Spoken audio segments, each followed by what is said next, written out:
Winifred Margaret Ewing was the SNP's second but historically most significant parliamentarian. Winifred Margaret Ewing, Scottish nationalist. 18,397. With her victory at Hamilton in 1967, a legend was born. She rightly came to be viewed as the midwife of modern nationalism.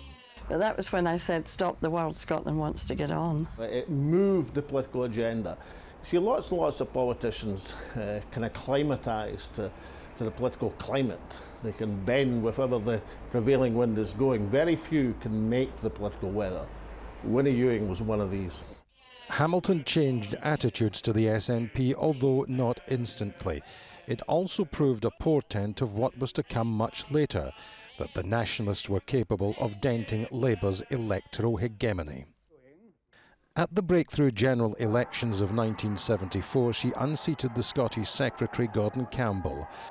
I think we've taken a big step forward on the road to independence. Thank you very much. 5 years later, she lost her seat as the party arguably paid a price for shunting Labour's ejection from office in 1979. But months later, she was back, this time in the European Parliament. Her 20-year tenure earned her the sobriquet Madame Ecosse. Say that the selling off of Ravenscraig would have the Commission jumping out of its skin. Now, we really must have an answer to this openly in this House.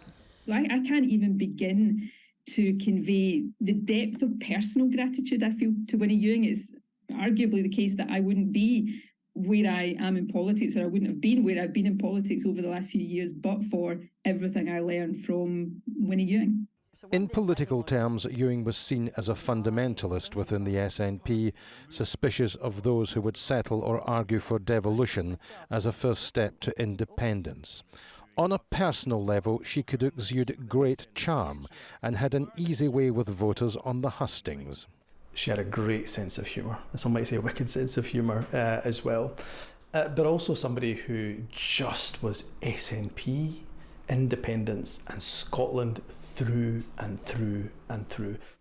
As the most senior member of the Scottish Parliament in 1999, her words finally ushered in the Home Rule era.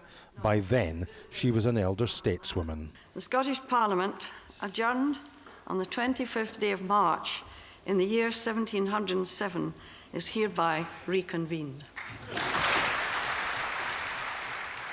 When she retired from frontline politics, ill health and frailty dogged her. But friends recall there was still a sparkle, the kind of engaging flicker that started in Hamilton all those years ago and never completely dimmed. For many of today's nationalists, she's simply a heroine who will never be forgotten.